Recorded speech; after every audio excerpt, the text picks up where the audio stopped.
Et bienvenue à tous sur ma chaîne Grandir à travers toi. Je vais commencer par me présenter avec quelques mots rapides, hein. Alors moi c'est Mathilde, je suis éducatrice de jeunes enfants de formation et donc j'ai deux enfants. Si j'ai créé cette chaîne YouTube, c'est pour parler de l'enfant et de l'éducation des enfants. On va rentrer dans le vif du sujet et on va parler de la parentalité positive et bienveillante. Quand on parle de parentalité positive et bienveillante, on a souvent tendance à entendre que plus tard ça va faire des enfants rois, ça va être une éducation trop permissive. Or la parentalité bienveillante et positive, c'est pas du tout ce qu'on pense. Elle vise à être au cœur des émotions de l'enfant, de les comprendre déjà dans un premier temps en tant que parent, et puis par la suite, lui l'aider à les comprendre, donc lui donner les clés pour aider à mettre des mots, à mettre des gestes sur ses émotions. En revanche, j'ai peut-être un autre mode de vie, une éducation différente de ce qu'on a connu quand on était plus jeune, quand on était petit. Et c'est peut-être pour ça que des fois, on a peut-être aussi du mal à accepter ce qu'on ne connaît pas. Alors, comment on va s'y prendre pour faire ça? Oui, c'est vrai, des fois on en a marre, on est fatigué, c'est pas toujours facile la parentalité bienveillante, mais on va essayer de trouver des clés pour rendre l'éducation plus cool, on va dire. Dans un premier temps, je pense qu'il est vraiment primordial, à mon sens, c'est de se mettre déjà à la hauteur de l'enfant pour lui parler. Parce que c'est comme nous, en fait, si on a quelqu'un qui arrive, qui fait deux têtes de plus que nous, qui nous arrive là, qu'on regarde comme ça, moi j'aurais l'impression d'être une petite fille qui aura fait une bêtise, et je serais peut-être un petit peu intimidée. Alors que si je me mets à la hauteur de mon enfant pour lui parler, là il y a vraiment, il n'y a pas ce rapport de force, il n'y a pas ce rapport de je suis l'adulte et j'ai la toute-puissance. Non. Une fois qu'on est à la même hauteur, on peut discuter, on peut avoir une conversation. Alors selon l'âge de l'enfant, il peut, euh, il peut ne pas savoir à qui encore la parole, mais nous, on peut lui dire ce qui se passe. Par exemple, je ne sais pas, un enfant est tombé, il pleure, donc on peut le prendre avec nous et lui dire, je vois que tu es tombé, je vois que tu as dû te faire mal. En verbalisant nous-mêmes, ça leur permet plus tard déjà d'une part d'avoir du langage et d'autre part de pouvoir exprimer leurs émotions. Dans l'éducation positive et bienveillante, on essaye de dire le moins possible le mot non ou le mot stop. Alors attention, ça ne veut pas dire que l'enfant n'a pas de règles, pas de limites et qu'il a le droit de tout faire, pas du tout. Ça veut juste dire qu'on va un petit peu lui mettre une carotte finalement.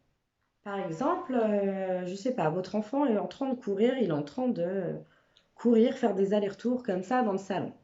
Vous avez envie qu'il arrête de courir, parce que c'est fatigant, ça fait mal aux oreilles.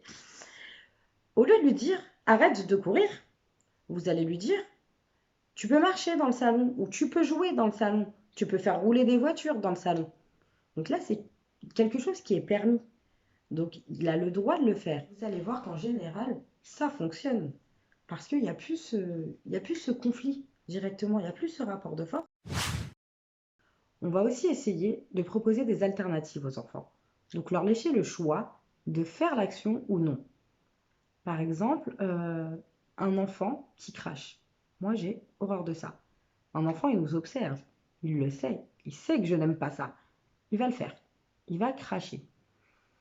Au lieu de lui dire ne crache pas et ne pas lui proposer autre chose, je vais lui dire est-ce que tu as besoin de cracher? Il va me dire oui ou non. S'il me dit oui, je vais l'emmener dans la salle de bain et je vais lui dire eh bien, viens, ici, tu as le droit de cracher, tu peux cracher. Et en général, ça va désamorcer tout de suite la chose. Il n'y aura pas de conflit. Il aura le droit de le faire. Parce que lui, il s'imaginait peut-être que ça allait me mettre en colère parce qu'il sait que j'aime pas ça. Mais non, je lui propose une alternative. Donc lui, il a décidé s'il voulait aller cracher ou non. Et donc du coup, il a eu le choix. Dans la parentalité bienveillante, il y a un point pour moi qui est vraiment primordial. C'est être reposé, tout simplement. Prendre soin de soi. Parce que si on ne prend pas soin de soi, on ne peut pas prendre soin des autres. Donc, de prendre soin de soi en tant que femme, en tant qu'homme, parce que il y a des papas aussi, et pas en tant que maman ou papa.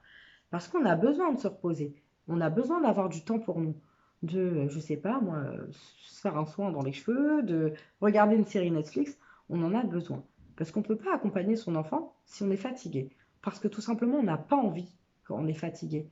Alors oui, il va nous arriver de crier en tant que parents. Parce qu'on n'est pas des parents parfaits et parce que des parents parfaits, ça n'existe pas. Donc je pense que si des fois on est un peu fatigué, qu'il nous arrive de crier sur son enfant, il ne faut pas culpabiliser en tant que parent. Parce que bah, ça nous arrive à tous d'être épuisés, d'être au bout du rouleau parce que notre enfant il n'a pas dormi, parce qu'on a du stress au travail, parce qu'on court partout, on a beaucoup de charge mentale, etc. Donc je pense vraiment qu'il faut se déculpabiliser en se disant j'ai crié sur mon enfant. C'est pas grave, ça arrive à tout le monde. Et il faut se le dire en tant que parent, on ne fait pas forcément toujours les bons choix. Et c'est normal en fait. On ne peut pas toujours avoir fait les bons choix. On va tous se tromper en tant que parents. Et là, il faut vraiment aussi déculpabiliser à travers ça. C'est qu'on ne peut pas prendre toujours les bonnes décisions, que ça soit pour soi ou pour son enfant. Et on a le droit de revenir en arrière. Il n'y a rien qui nous dit, t'as pas le droit de revenir en arrière, tu as fait ce choix-là. Non. Je pense que c'est vraiment une force de pouvoir se remettre en question en tant que parent et de pouvoir admettre qu'on a fait des erreurs. J'espère que cette vidéo sur l'éducation positive et bienveillante vous a plu. Donc, je rappelle que c'est mon opinion personnelle et professionnelle, ma propre opinion, donc elle n'engage que moi. Et je rappelle aussi que chaque enfant est différent, que chaque enfant va à son rythme et que c'est pas quelque chose, c'est pas un mode d'emploi. Donc, ce que je vais vous dire à travers mes vidéos, c'est pas un mode d'emploi, je vais l'appliquer, ça va forcément fonctionner. Non, il faut respecter aussi le rythme de l'enfant. Il faut respecter que bah, ça ne marche pas pour tous les enfants non plus. Et voilà, je pense qu'en tant que parent, personne n'est parfait, comme je le disais, qu'il y a plein de choses à essayer et à voir en fonction de chaque enfant. Donc si vous avez aimé ma vidéo, je vous laisse vous abonner et liker ma page.